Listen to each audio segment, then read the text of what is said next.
This is Blacklisted News Radio. It's the 9th day of November, 2013. My name is Doug Owen, and thank you for joining me. We're doing this live. It's Saturday morning. You can join us at blacklistedradio.com. Interactively, you can chime in at any point. 512-222-3067 is the text line. You can also hit us up on Twitter at BLN Radio. That's our handle.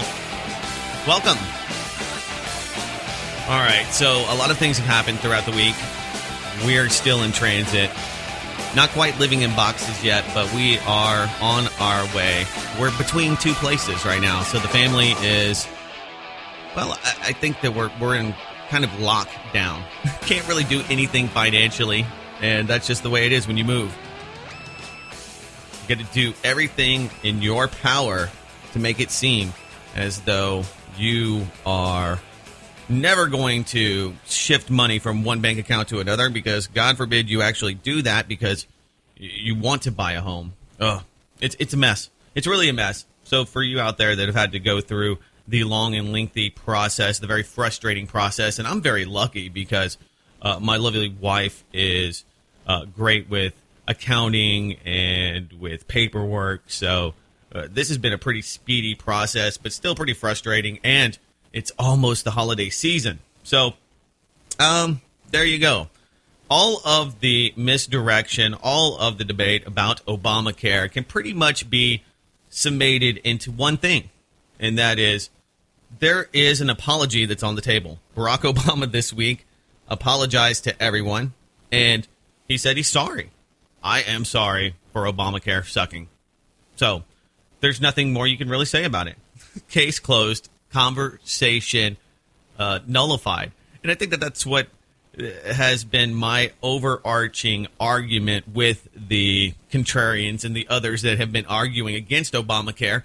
And it's been about the website, the debacle that the rollout has been. It's been about other caveats and not really the fascistic aspect to the care itself. That is not really care. It's just forced purchasing of insurance. And all of you out there that say, well, you have to do it with a car, and that's just the way the world is today. We have to mitigate risk.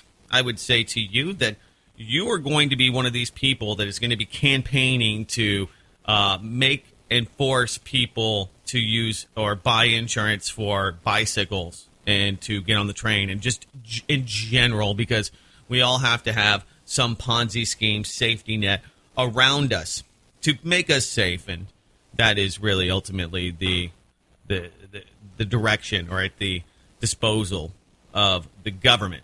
They should be the ones spearheading said operation to make us healthy. Well, there's a lot of that.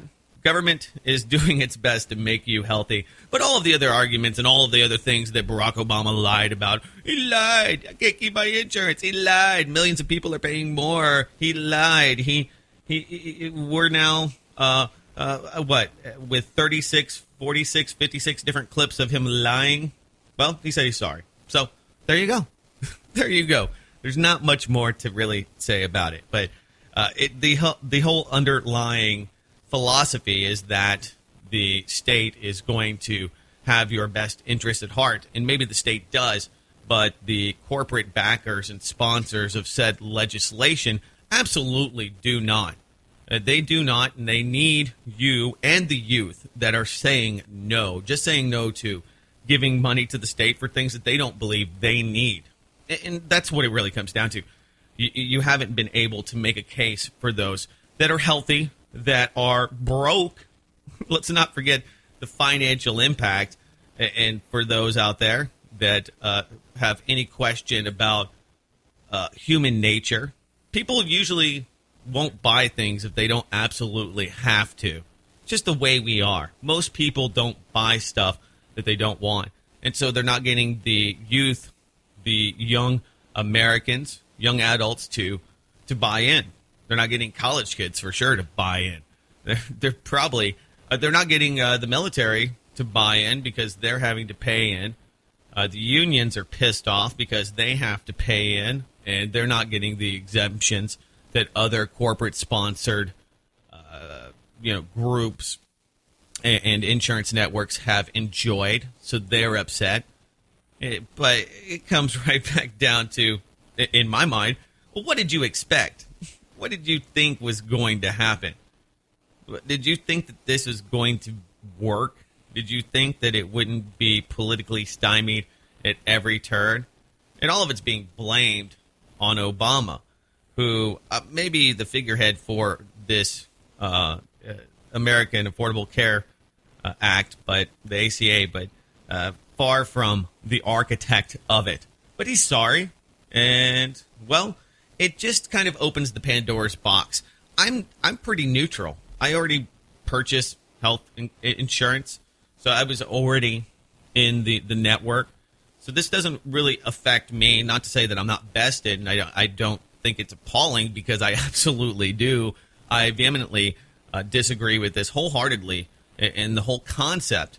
And it's the Pandora's box of legislation that will pave the way towards, well, some of the really not so shocking things that are happening, like Mexico banning fats, or creating a fat tax that has now made it to where corporations like Coca-Cola, namely, are resorting to using cheaper materials. And that's what it comes down to. All of these well-intentioned taxes, no matter how great they seem, or maybe even well-intentioned, the actual reality, the repercussions of these laws is that we, the people, get cheaper products, and those taxes, those penalties for being bad corporations contributing to obesity and a real epidemic in this country and around the world, and that is, we're all just drinking mercury-laced high fructose corn syrup to the point where we're, kind of, well, I wouldn't say that we're, sheeple. I wouldn't say that we're becoming brain-dead masses, but it's just not good for us, and it is making us plumper than we really need to be. And those are the things like that do break down these social frameworks that they have, these social safety nets like Medicaid, Medicare, and an aging population, and a lack of jobs. All of those things are coming into play to become new issues. So the state has to, of course, find new ways to make these things work, because they are Ponzi schemes.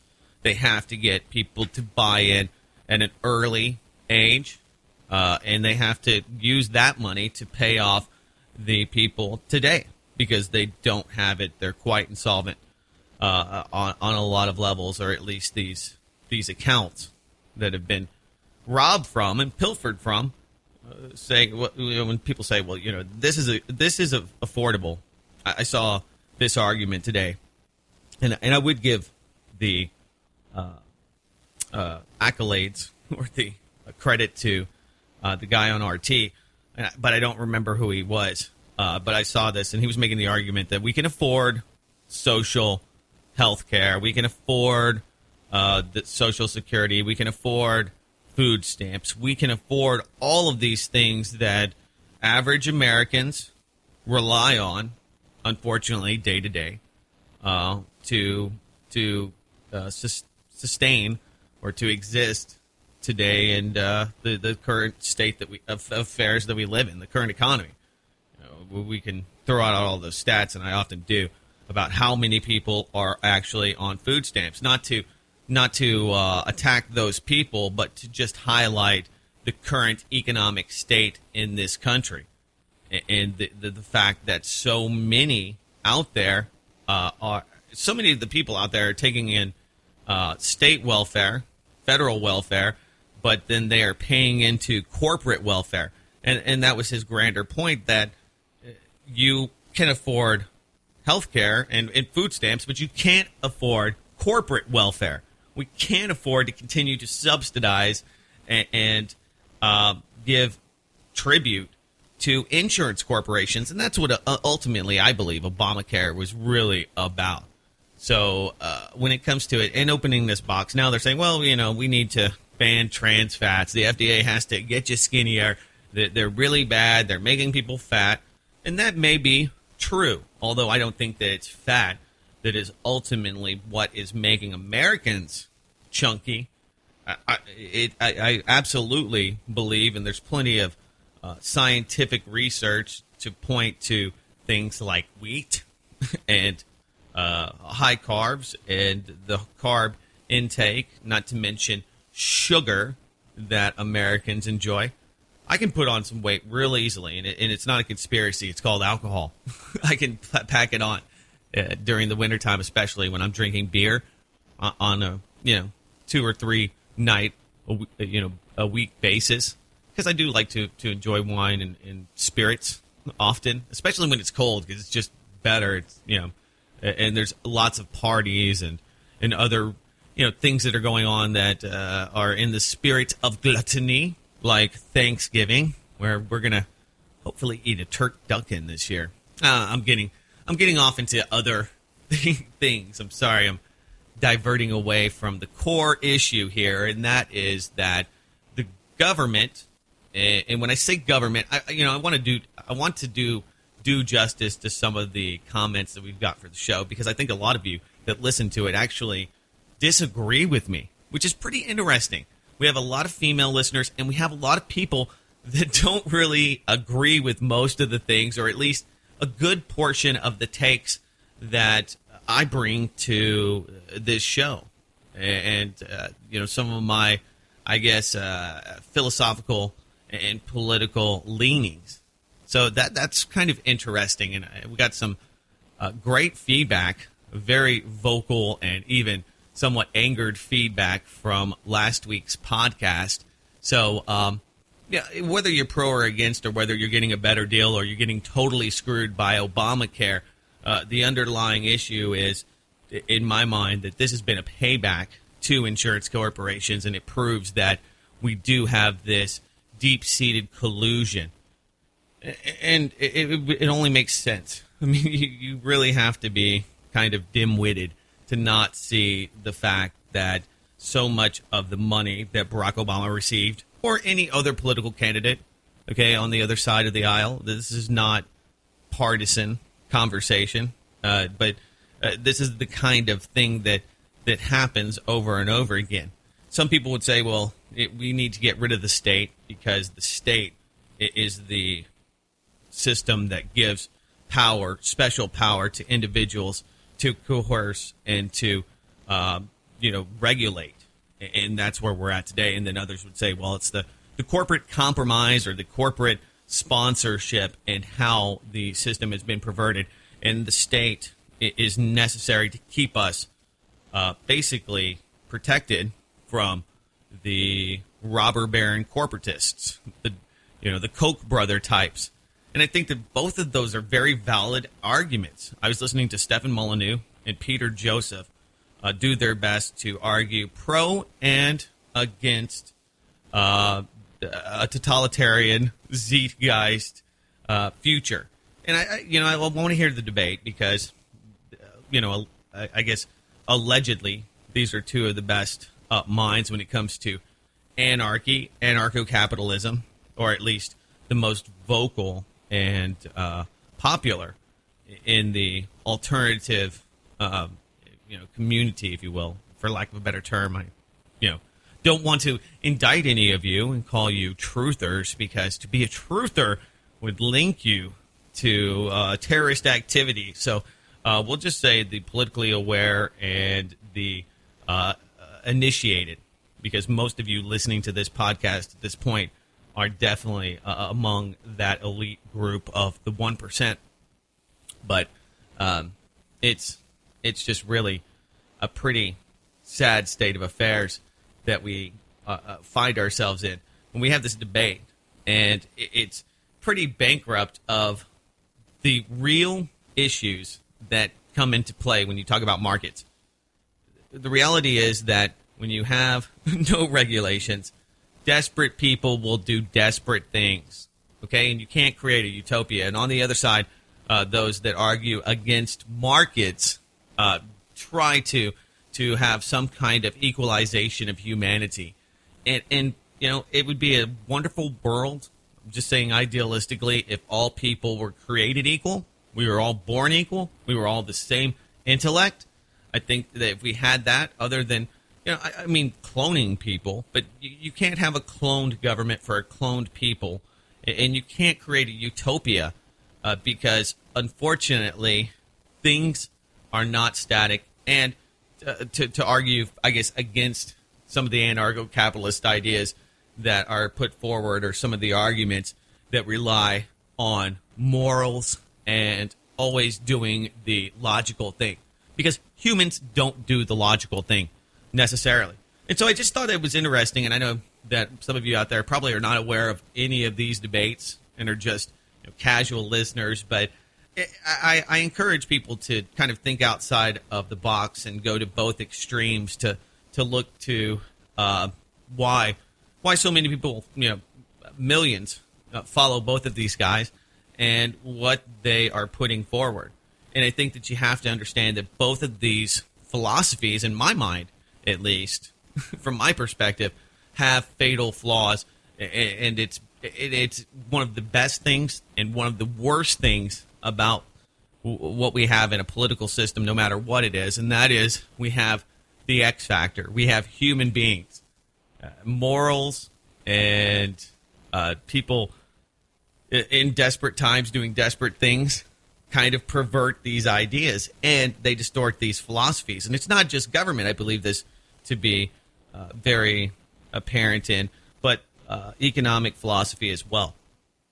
You're going to have the people that use logic, and it sounds great. And I'm a fan of logic. I'm a pretty logical person. I think that I try my best to be pretty pragmatic and removed, and look at things as closely as I can to black and white scenario, or to, black and white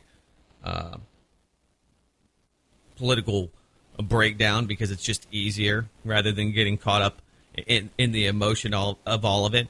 But I can recognize the flaws in both of these absolutes. So I don't talk in absolutes, and I don't think that the solutions to our problems are actually absolute.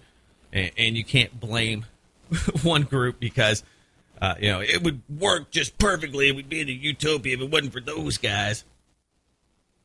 Because honestly, I mean, I think that we are looking at where, and this is why I get bashed from both sides of the fence, because those that are all about free markets, and purists, anarchists, voluntarists think that somebody like myself is just a moderate and I don't go far enough, and that it's people like me that want to hold it back, and I at least entertain both sides of the notion. One of the guys, I want to change here. We'll talk about a little bit more politics, kind of looking backwards and then getting perspective to the future. Richard Nixon has always been one of those characters that I find to be, he's the mainstream media and of course history tells us that Richard Nixon was a bad guy. Okay, he's the archetype of evil, and he is one of the people that when you look up corruption, government corruption, you'll probably find his shiny face right there in the description. I mean, he's the guy. He's picturesque when you think about it. And as a kid, I remember, I'm too young to remember Nixon. I mean, he was alive, but he wasn't in power. I'm a prodigy of the 80s, so I didn't know much about him. But I remember him being a bad guy and one of these people that was demonized and all of the criminality and, the of course, Watergate scandal. So I saw this piece from Motherboard, and it intrigued me. And the headline is, Nixon had it right. The government should be wiretapped. Back in 2003, it was already well established that the U.S. federal government was using new surveillance powers found in the Patriot Act to investigate crimes unrelated to terrorism. In 2001, the ACLU detailed how the FBI issued 143,074 national security letters, which come with gag orders. We talked about those. When the government doesn't want somebody to talk about something, okay, you happen to witness, let's say, some compromising situation that the government is or would be embarrassed by, or would deem you potentially a whistleblower. They just come by and they give you a national security letter, and they say, look, if you say anything, if you talk to a lawyer, if you tell your mother that we were even here or that you have been given this letter to shut the F up, then we're going to put you in a gulag, and we're going to put you under the jail. Have you seen some of the pictures from Gitmo? Yeah, you could join them there along with others, or you can just live in exile, like maybe a Julian Assange or a Barrett Brown, who has been incarcerated for well over a year now. No charges have been brought against him. His mother is in the sentencing phase. But back to Nixon here. So resulting in, well, we're just talking about the police state real quickly here, the surveillance apparatus. But basically this resulted in 53 criminal referrals, of which only one was for terrorism. So there you go. The Patriot Act protecting you. And, of course, we should have all known. I did, but many, many people didn't realize that anything that would be named the Patriot Act would be the exact opposite. Affordable Health Care Act. I didn't have to read the act. I just looked at the name. I read the name, and I knew exactly what it would be. Not affordable. Sorry. So, anyway, and in October, the NSA chief, Keith Alexander, stated that only one of or two terrorist plots were actually thwarted by FBI federal surveillance or telephone conversations. So we know what this is all about. It's about corporate espionage. It's about extortion, blackmail, political assassination. That's what the surveillance system's about. Don't get it mixed. Okay, here's the truth. They could probably care less about what 98% of Americans are talking about. Why? Because you could care, and I could care less about what 98% of Americans are talking about. You know, who's America's next top model? That is probably the majority of crap that's being processed and recorded and stored at that Utah data center. So, you know, how much does the government care about that? Or, you know, my brother-in-law talking about the UT game later on today? Probably very little. Probably very little. But the principle is that if they can spy on themselves, or they can spy on other government and world leaders, that would probably be actually more beneficial. Wouldn't it? I mean, it doesn't make any sense. Why would you care about what my little sister is talking about with her girlfriends? It doesn't matter. So for those out there that are engaged in cognitive dissonance and they don't understand what this is all about, you do have to understand that most of the stuff that is retroactively applicable to you, they can selectively go after you. That's more important to understand. But the majority of content they collect is probably valueless, except for when it comes to this. If we acknowledge that the federal surveillance powers are being used to fight non-terrorism crimes, and we should, okay, all of this has been built to be used not to fight terror. When I say all of this, I'm talking about the police state, very broad, the surveillance state, the interconnected FBI and multi-jurisdictional task forces, FEMA, fusion centers, the like. All of that has been created to fight crime domestically against you. It's used to monitor and surveil and make sure that the state is able to extract as much wealth out of you as possible. And it's a payday for the military-industrial complex. It gives them value, meaning, life.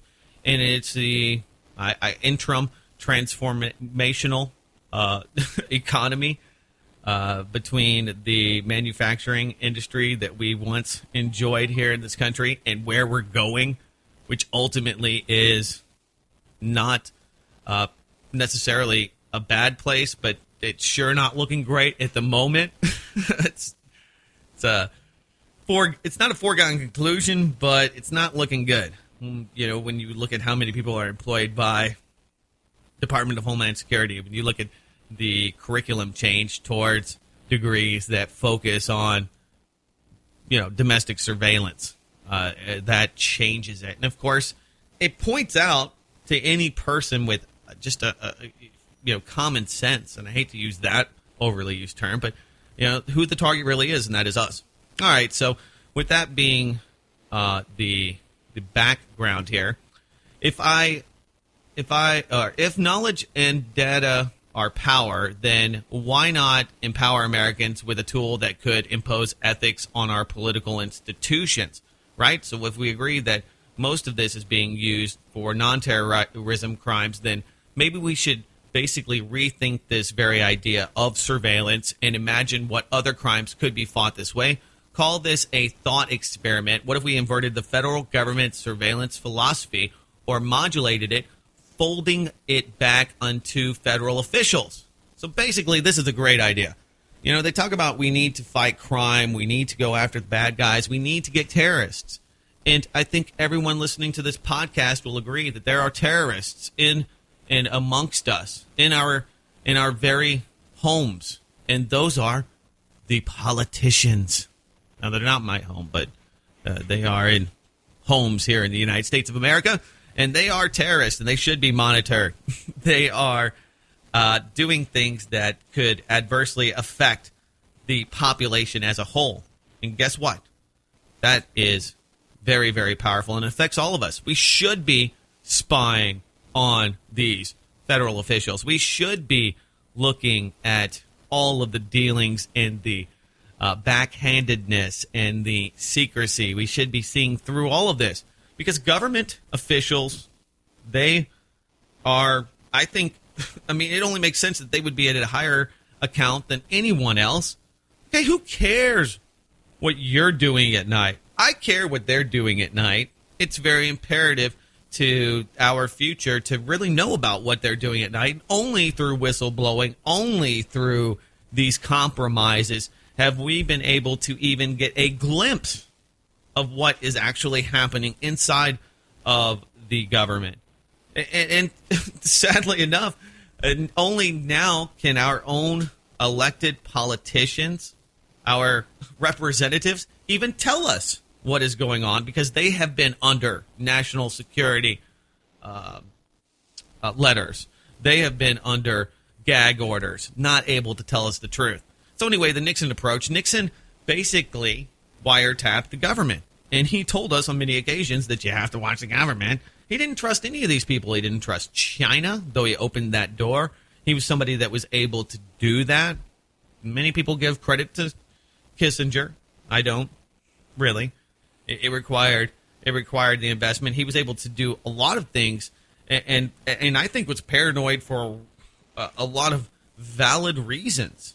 You know, he's one that basically pegged JFK's assassination on LBJ. He talked about the fags at the Bohemian Club, the Bohemian Grove. I mean, it's a pretty candid conversation, the things that he has said. And, you know, you can't say that he's wrong. Maybe he was a little brash. Maybe he was a little insensitive. I'll give you that. Oh, you just can't have him say it. Blah, blah, blah. But, you know, it's somewhat true.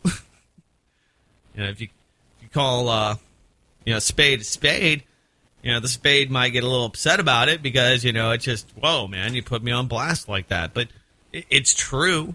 You can criticize, you know, his actions. You can also criticize the things that he said because they are offensive. But, I mean, we're here today. So when you look at surveillance and what's happening in that whole realm, I think that it would be better to have more surveillance. This thought experiment, I agree with. I think that we should have more of that towards the government, that we should have a more transparent government, that their money, I mean, if you want to get into a position of power where you can give yourself all sorts of contacts to make yourself millions of dollars, and you're able to make decisions that affect me and my family. I mean, very few things that I will do in my life affect 300 million plus people in this country or others around the world.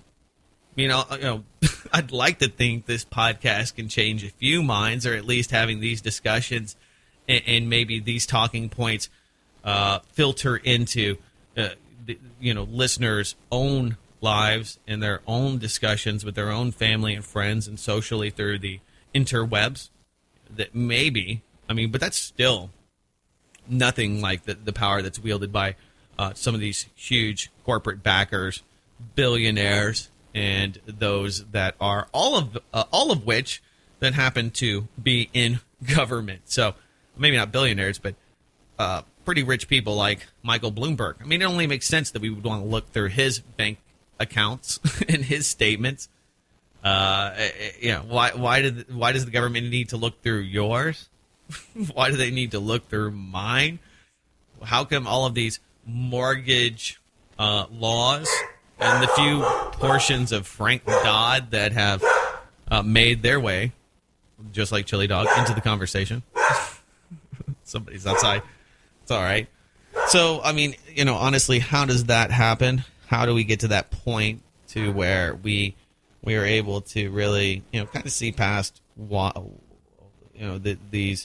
these low-hanging fruit targets that the state would love to go after, and that's the people, and really look at the more important folks that should be monitored, and that's, of course, the state. Because, all of these things that they say that they can do for us to protect us and to help us and to monitor the average people really pales in comparison.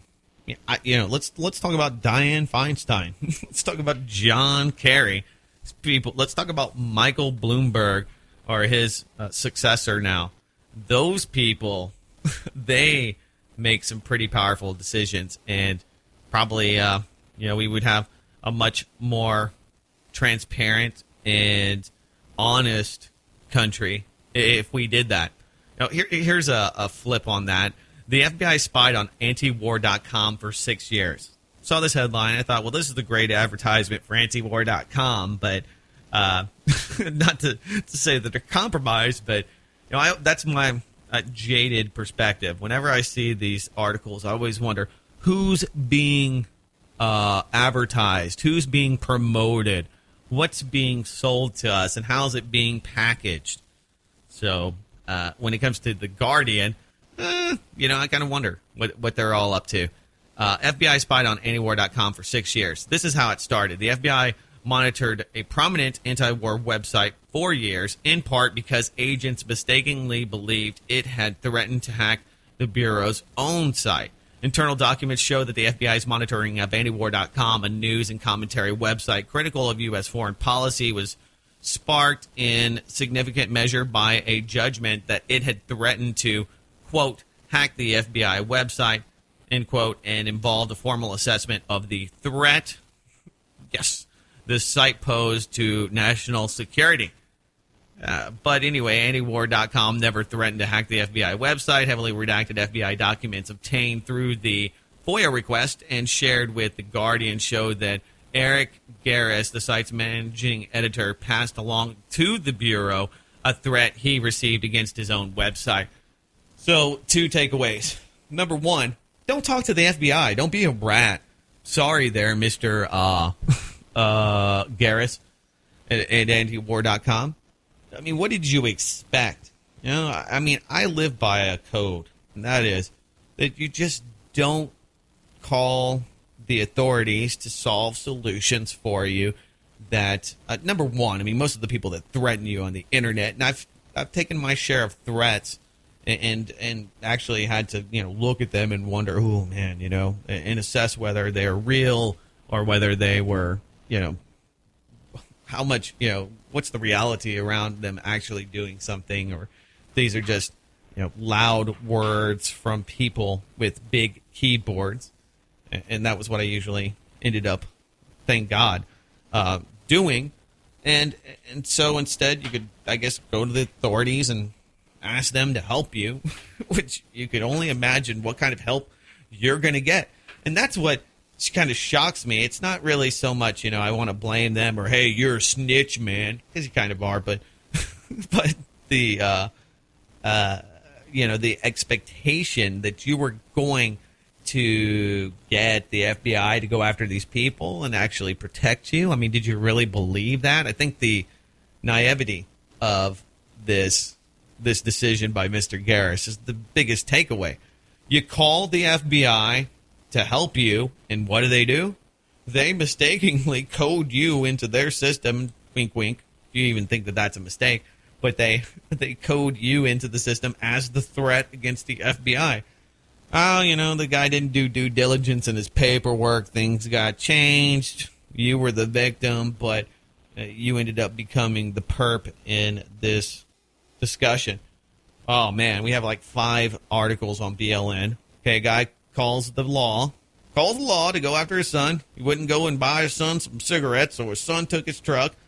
The local police department comes to the rescue to show the son, to give him a lesson. So you call, and I mean, this is the idiocy of it. It's pretty much the same thought here. I'm going to call the government to give my son a lesson. So what do you get? Well, you get some overtrained and underconfident police officer ready to take on the situation. He shoots your kid. Got another guy that was trying to rescue his toddlers from a burning house, and the police decided the best course of action was to repeatedly tase this guy in the gut. Yeah, it was a bad idea.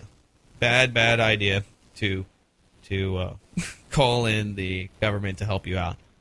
And I'm not saying that you shouldn't call the police, and there aren't, real reasons and real issues that they deal with best. And I understand why, in this crazy climate of uncertainty that we have in this country, that so many of these cops, they themselves being propagandized, end up really just overamping these situations. And we see just ridiculous things like little old ladies being tasered because they don't want to sign traffic tickets. I mean, most of these are isolated instances with really bad decisions. On the side of the road, body cavity searches here in Texas for ladies that smell like little marijuana. Or the guy in, I think it was Arizona, some little town out in the middle of nowhere that was butt raped by the police. The story's been so overhyped. I talked about this. Everybody's talking about the butt raping of this poor guy who's going to get, I don't know, millions of dollars from the taxpayers for this little escalade, or this little, not escalade, but this little escapade by the cops to shake this man down in a lot of different, ways. And I could use a lot of horrible adjectives, but there's no point in all of that. I think that, the police state is alive and well, and people are questioning it. It's really creating this divide because you don't have a state or authorities that are protecting and serving anybody but their own best interests. And their new motto is, I've got to get home at the end of the day. Screw you. I'm going to go home and see my children. I can kind of understand it. It's a real easy mentality to get into when you think that everyone is the enemy. All right, so I want to transition into a couple other topics here. A lot of people are frustrated with these Wall Street settlements, and maybe some are being, pushed into thinking that there has been justice, that everything is changing, and there are those that are in these companies and private hedge funds and banks that are paying the price. J.P. Morgan, Citigroup, Bank of America, they're all paying the price for their shenanigans and their misdeeds back in 2008. I thought that this is probably one of the most honest posts that I'd seen out of the NY Post in a long time. Wall Street settlements don't mean much. That's the headline, and I like it.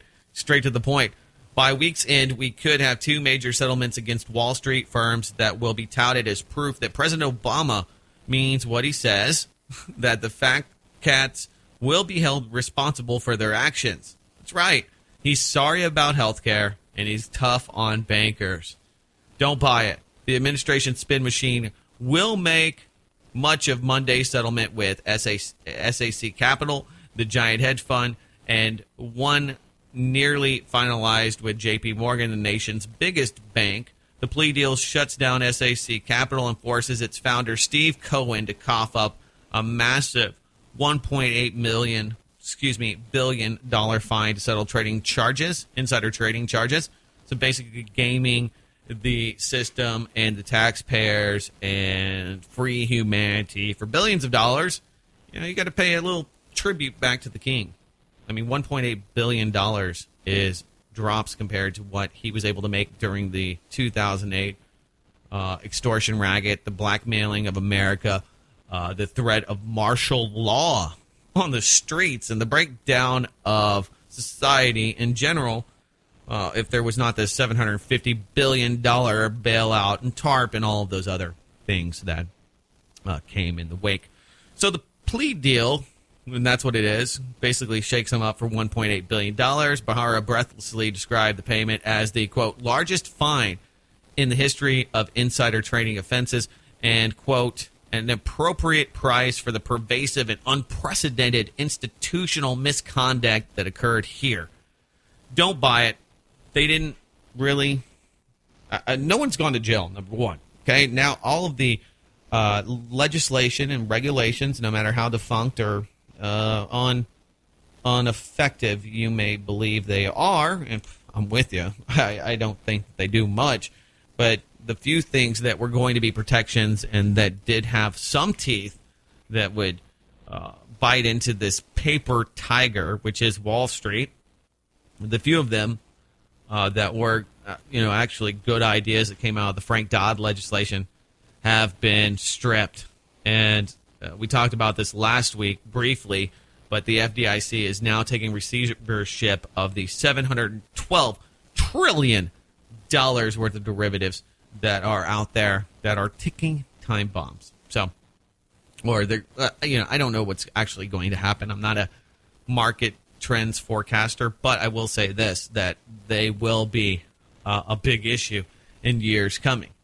Some, many, including myself, thought back in 2008 that the derivatives bubble that I was just putting my mind around at the time, or trying my best to understand in 2008, what are these derivatives and why are they so dangerous and why should we know about them and why is this going to create just massive amounts of how is this turning into massive amounts of money that's being created, literally creating these debts and these bets and these hedges is basically an expansion of the monetary system and the checks and balances therein, all of the debt, all of the created wealth that hasn't come home to roost. It's this whole idea of buying something today, the expansion there, or the fruits of this policy or this deal in the future will pay dividends that we're going to market and enjoy today. That we're living vicariously off of basically hoping that our children will be able to pay these debts that we are creating today. So, I mean, if you think about it in your own family on a very micro scale, it's basically like saying, well, you know what, my 3 children here are going to get jobs, and I'm going to put them through college, so if you could just loan me a few $100,000 when they get jobs here in 2030, they're going to pay you back, and that's going to be the interest for this loan today, so somehow we're creating value and we're investing in the future. You think about that, and a lot of people, including myself, wonder, well, that seems like it may make a little bit of sense, but start really, peeling that onion, and you're like, oh man, we're betting on nothing with nothing. So, I mean, it's refreshing to see that, that more and more people, are understanding, I guess, the dismal failure of the state and the ability to regulate Walmart and the people that have been gaming it, and they are using this surveillance apparatus, Big Brother, to create lots of wealth. I mean, when you are yourself out there trading against Goldman Sachs robots in an AI economic environment, I mean, come on.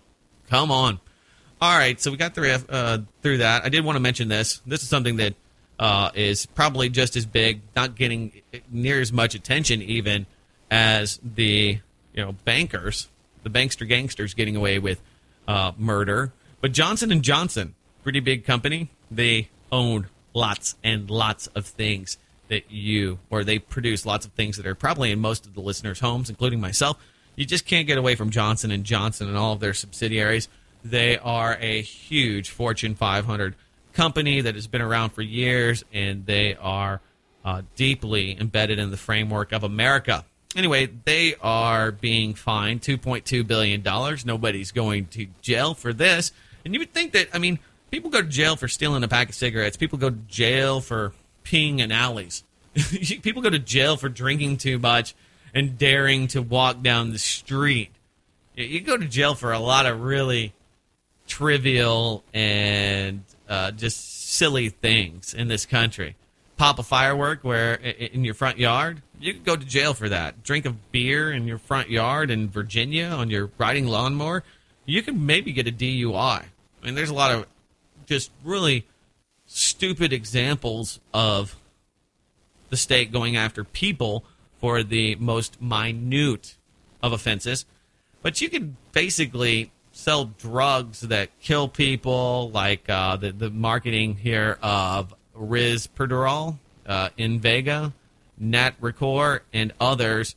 The lawsuit, I guess, the federal agencies, basically their claim is that the company was putting consumers at risk by paying kickbacks to doctors and pharmacists to suggest these drugs to patients and for pushing unapproved uses of these medications. There you go, buddy. This is going to help you out with your dementia. Who knows? And how many people died? I don't know. A few. They're making them pay out. The Justice Department wants $2.2 billion to settle the claims. So you pay to kill. People would say, well, that's just silly. This country, you can't kill people. You can't buy justice. Justice is blind. You, my friends, ladies and gentlemen, that buy that are blind. And I forgive you for it. It's okay.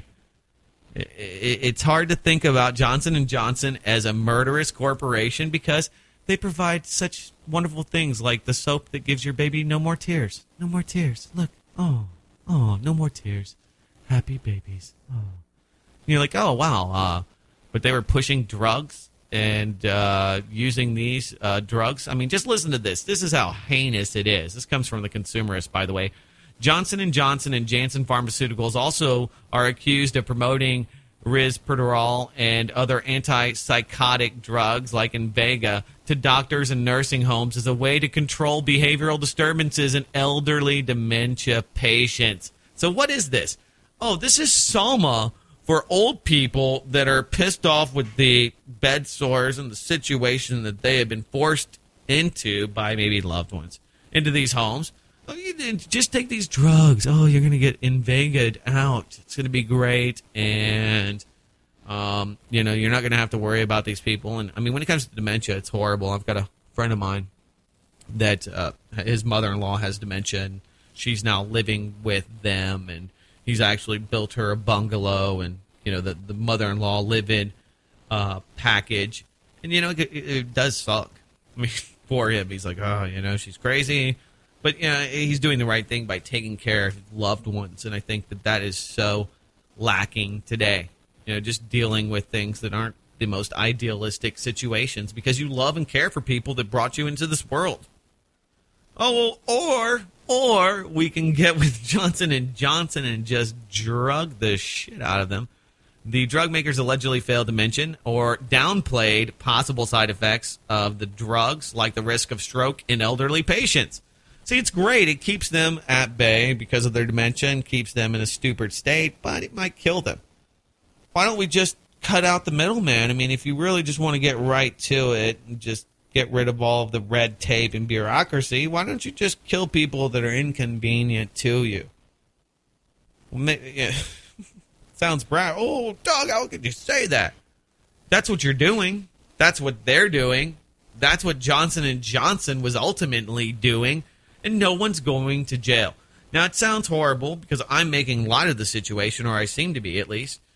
I feel that it's only through a little comparative comedic relief that you can see that these are murderers and they are being let off the hook because they have the billions of dollars to pay off the Justice Department.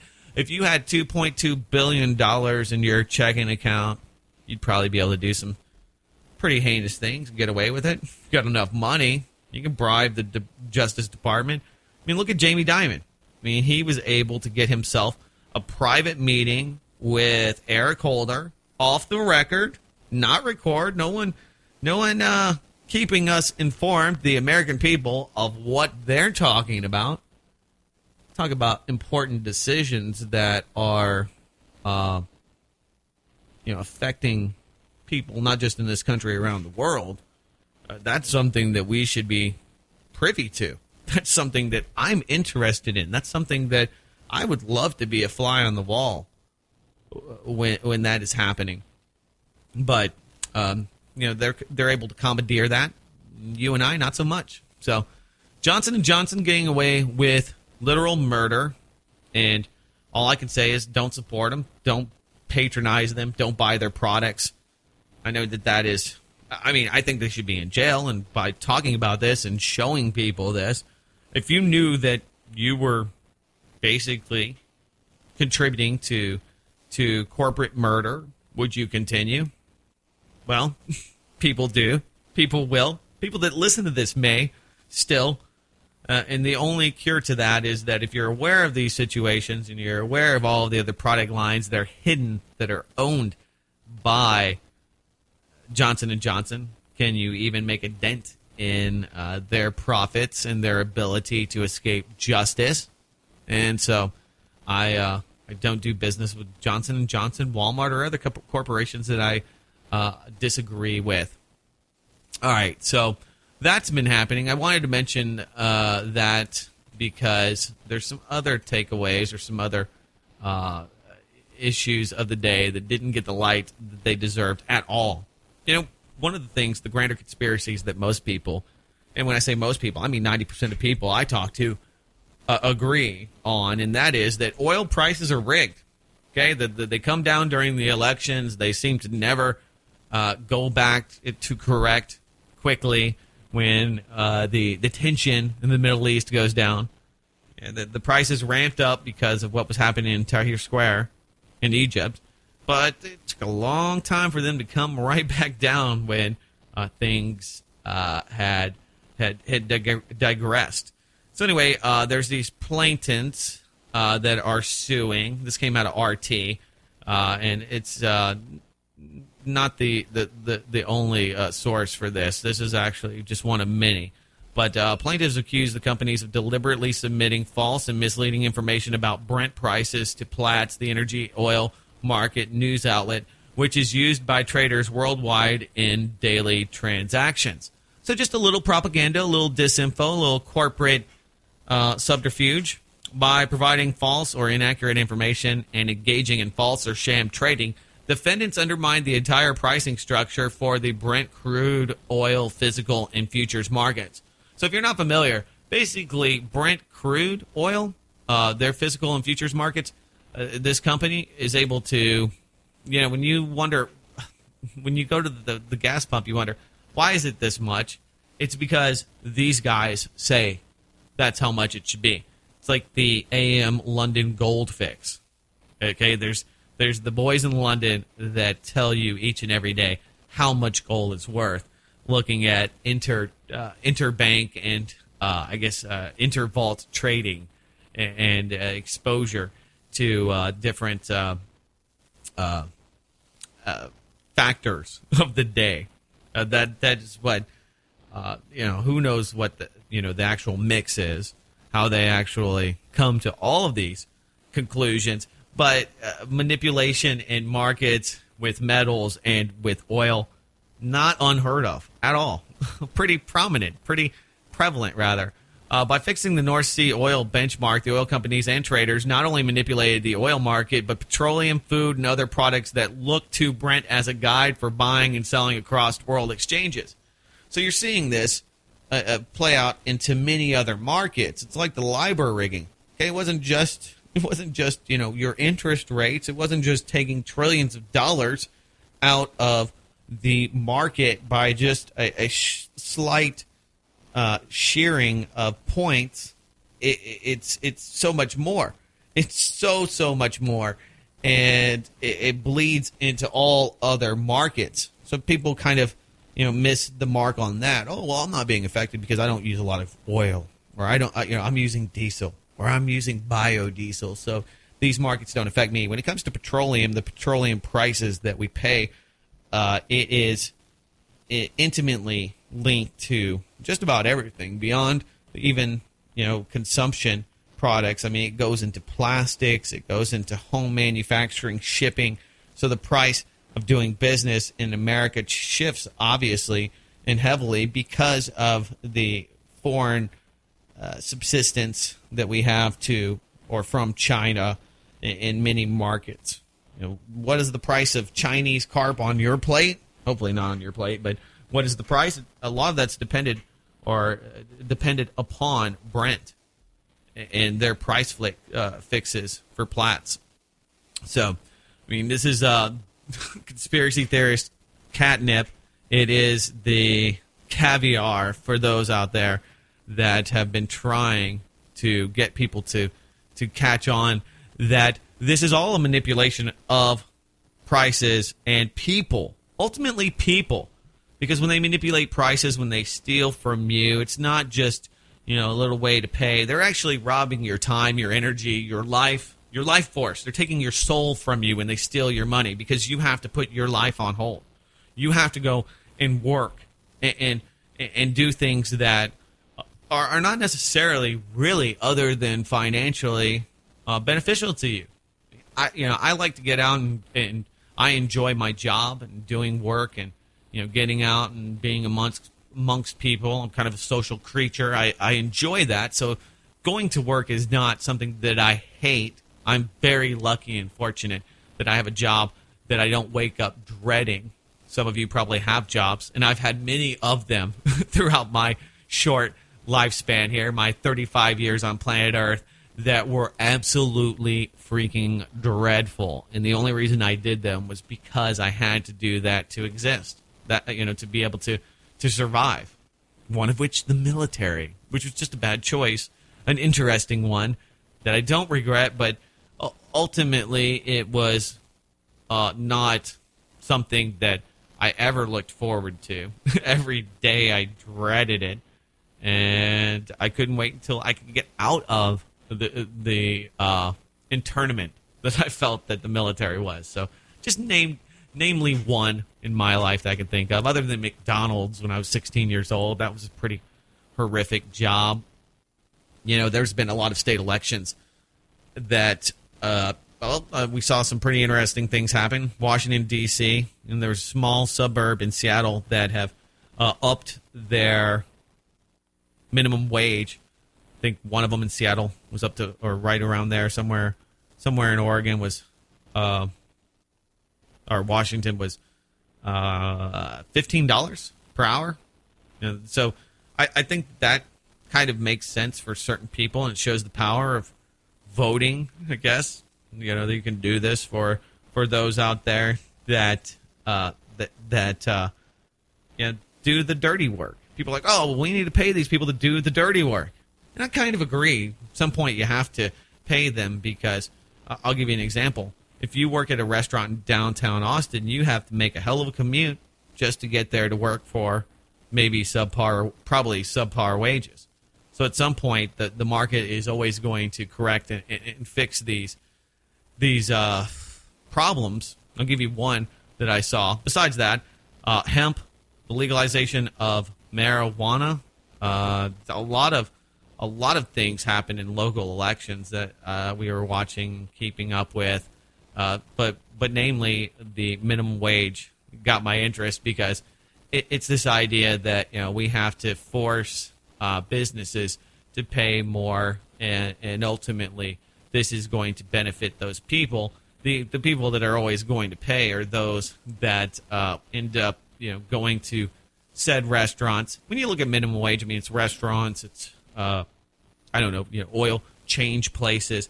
Probably lots of things like telemarketers and other, I would say not unskilled, but low-skill jobs. Ones that you don't have to have a license, you don't have to go to college or technical school to be able to hold those positions. Nurse or nurse practitioner has to go to college for I think in some cases even having a master's degree is required. So, but for basically retail jobs, not even in managerial positions, because managers at retail jobs and even at restaurants get paid very well. So do most of the direct staff. But your kitchen workers, those people, all of those types, they're getting minimum wage. People that are sandwich artists at Subway or Quiznos or whatever local shop, they're usually getting minimum wage. And yeah, I think if this is something that people really want and they vote for it, they might just get it. And what does this mean? Well, it means that you out there that vote for this, you better get out there and start eating some damn sandwiches. You better start going and sprinkling money back into the entertainment industries that we enjoy. You better start getting out there and eating some fast food. You better get to Walmart and start buying some slave products, because if you don't, they're not going to, and they're going to raise their prices. We know this. I don't know if it's a economic equation, but it's pretty much par for the course, and that is that they're going to pass on those losses to the consumers, whether they're paying insurance losses or they're paying people more money. They're going to pass it on to the consumers. So it's up to the consumers that want this to go out and pay higher prices. So that's your duty. Your duty. Oh, well, I don't go to Walmart. Most of the people, this is what's so pretentious about it. Most of the people that vote for these things, they're the same ones that would not patronize the businesses that use these low-wage workers. They should be paid more. Okay, well, you're going to get down to Bucky's Donuts and start eating the pastries, right? Because those are the people that get paid minimum wage. And now that they're making $15 an hour, we need fatter people eating more on a daily basis.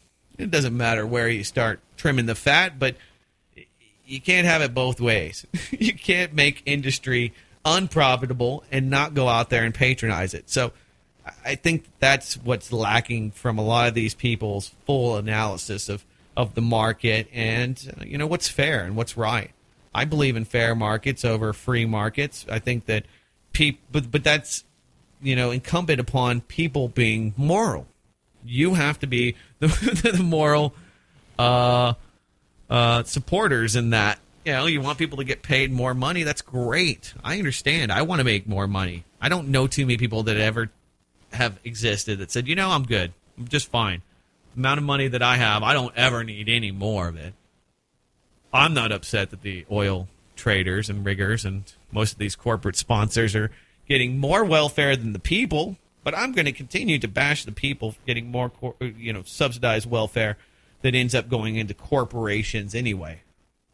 When you subsidize the people, who are you subsidizing? Those people aren't saving that money. Ooh, I'm putting it all into my savings account now. Absolutely not. They're taking all of that money and putting it back into the markets and back into the public sector. So all those people that, it's the hypocrisy of it that just drives me nuts, because it's the blame game.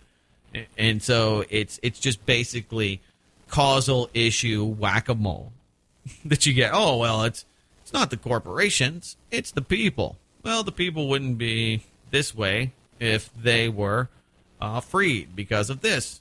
And it's just like, okay, well, everybody has something that they're pointing at as the culprit, and ultimately it comes to this compartmentalized view that most people have, and the lack of understanding of how small decisions have huge echoing repercussions. So there has plenty of that this week. By the way, for all of you out there that figured that obviously Yasser Arafat was assassinated, You were right. You were right. Council on Foreign Relations, their RAG, the Foreign Policy, FP, basically had this piece that I read, and it's like, well, what does it matter now? Yasser Arafat died, what was that, in the 90s? It's been a long time since he died. They exhumed him in 2012. There were these rumors that have swirled that the Palestinians have been saying for years that he was assassinated. And, they try to, I guess, minimize the damage or the actual, implications that this could have. But, of course, he was assassinated. So they exhumed his body, and he's full of polonium-210, okay, which is a hallmark of assassination. You don't just eat polonium-210. And so his body had, I think it was up to 15 times the normal amount that you would have. I mean, it just contained this extraordinary amount of radioactivity. So they're trying to say, well, it means nothing now. I think that that's a total cop-out, and the reason that they're out there doing damage control is because they understand how impactful this is. And Yasser Arafat's wife, the widow of Yasser Arafat's, talking about how this is a political assassination in the media circuit throughout the Middle East, and it absolutely was. And we know who killed him. We know who benefited from destroying the Palestinian peace process and all the things that Yasser Arafat was about. Mossad, the Israelis, the Likud, probably behind it, and everyone knows it. So this is the point. Everyone's already thought this. The people of Palestine, they're not fooled. The only people that they're trying to keep under wraps and keep, I guess in a state where they believe that this doesn't mean anything, or, just keep trying to mitigate what it really means, are the people in this country. Those are the people that are being demonized by this. Oh, so there you go. There's another conspiracy theorist or conspiracy theory that is conspiracy fact, political assassination, pretty much. And they said that they would have actually been able to have a more accurate count if they had exhumed the body earlier. And you would think, it only makes sense that it probably had a lot more in it. But, not all conspiracy theories pan out. And I saw one that people give Raw Story a lot of crap. I actually think that, they are very left-leaning, but at the end of the day, I think that, I wouldn't say reputable, but there's a lot of good stuff that I think is well-intentioned that comes out of it. They are kind of alternative media. But they had this piece. Brother dismisses conspiracy theories of Michael Hastings truthers. Now, nobody in the alternative media except myself wanted to run this, and I'll tell you why. Because it goes contrary to what we want to believe about the assassination or possible assassination of Michael Hastings. If you're not familiar, Google him. The conspiracy to kill Michael Hastings, the transmission that flies backwards, the brand new BMW that explodes in a fireball, and all of the questions that have been asked. You'll just find a plethora of content on the internet about this from the quote-unquote, as his brother says, Michael Hastings truthers. So Raw Story, I wanted to put this out here, and of course most of the people that read blacklistednews.com immediately poo-pooed it and said, oh, well, this is damage control.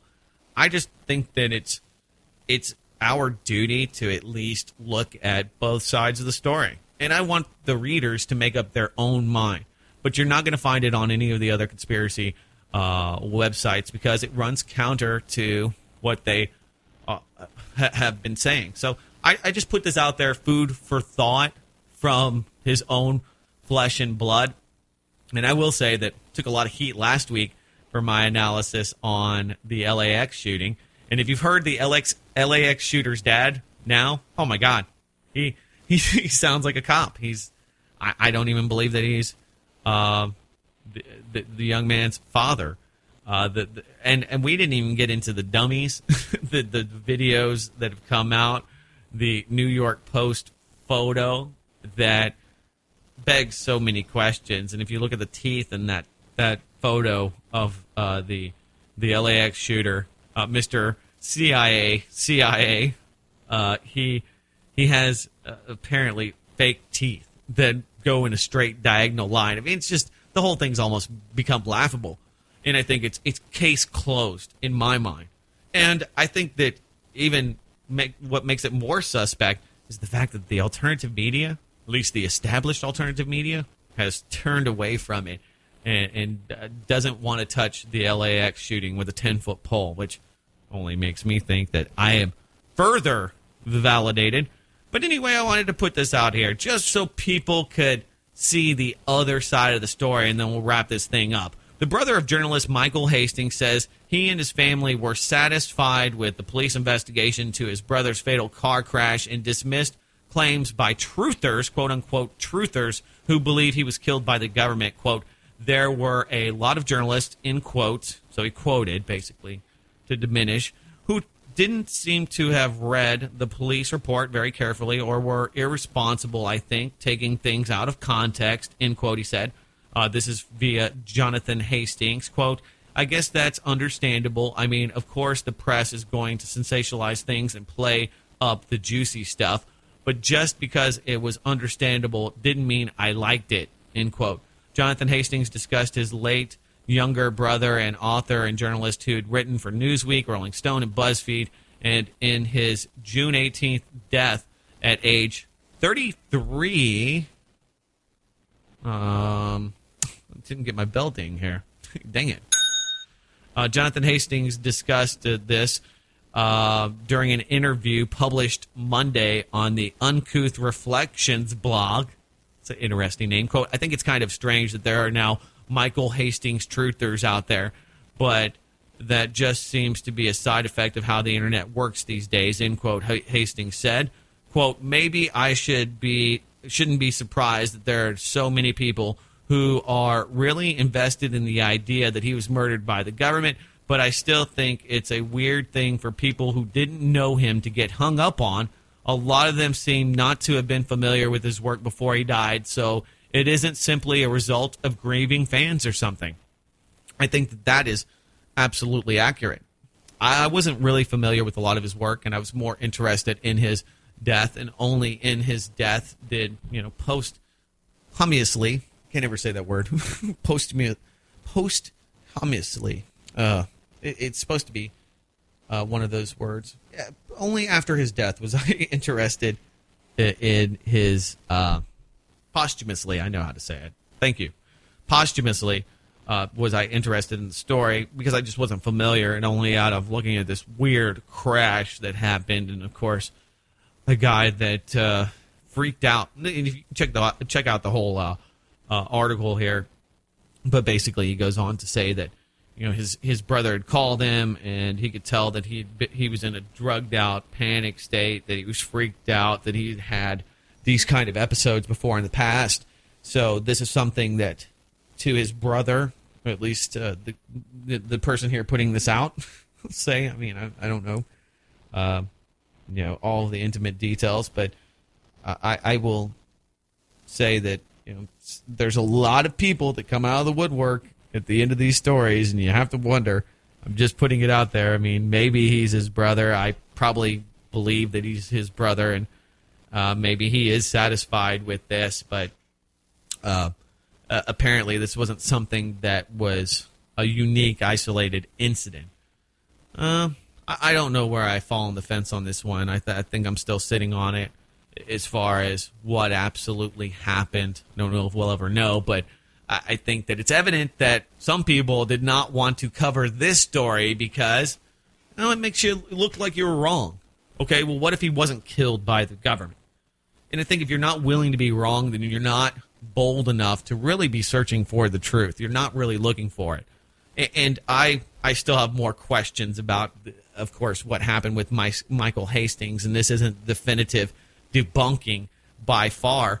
But I think that if you're honest and you're an honest journalist, you should be investigating and talking to more and more people and open to other alternatives to the narrative, whether it be that the government did it, which we can all get on board with. We've been guilty many of times in many cases, but it's just too broad when you say the government. I mean, there's individuals that do individual things inside of these halls, and just because you have so many examples of people in government, in the CIA, intelligence agencies, killing and whacking journalists and targeting them for political and career assassination.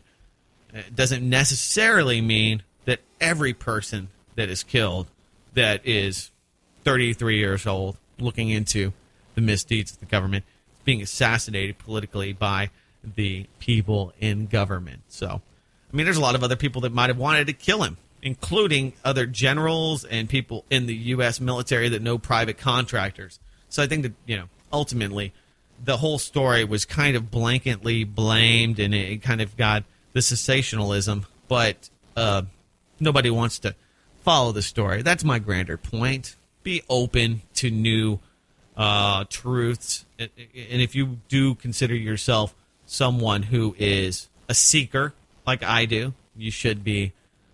You shouldn't close your mind to other possible truths. All right, with all that being said, I want to thank Sarah. She did give us a small contribution, $50. I think that was actually last week, but I want to give her kudos for that. I want to thank the YouTube commenters, Nika, who is definitely a little bit more left-leaning but enjoys the show and the debate, and I enjoy that as well in the comments. I do. I've tried to address most of them, and I think that it is a balance. It's not always the state. I think that it's the criminality and the collusion, the fascism, if you will, that is ultimately the dishonesty and the apathy and the ignorance by the population that all play into that. And so AE and a few others sent in some thoughts, and I want to thank them for that. We're still in transit, so if you'd like to make donations, those are very, very helpful. We are moving the studio here in the hopefully very near future as we move into the winter months. So you can do that at blacklistedradio.com, blacklistednews.com. You can follow us on Twitter at Blacklisted News. It's one of the handles for the news feed, and at BLN Radio. Next Wednesday, of course, Doomcast 16. We did 15 this Thursday. That's at Spreaker on our channel. You can go to doomcast.com if you want to check that out. It was a pretty fun conversation, just fresh off of jet lag for Mr. Charlie McGrath. So he was a little tired, but we talk about a range of topics. And, we're going to be doing a lot more of these shows. As always, we're going to continue to do this as much as possible, and I want to thank all of you that continue to support the show and to expand the awareness of it. That means so very much to me. All right, I think we're about done. So until next time, next week, Saturday morning, 10 a.m. Central Standard Time. Hope you have a great week, and be bold. Take care. And hope to see you back here for another live edition of Blacklisted News Radio. Until then, we're out.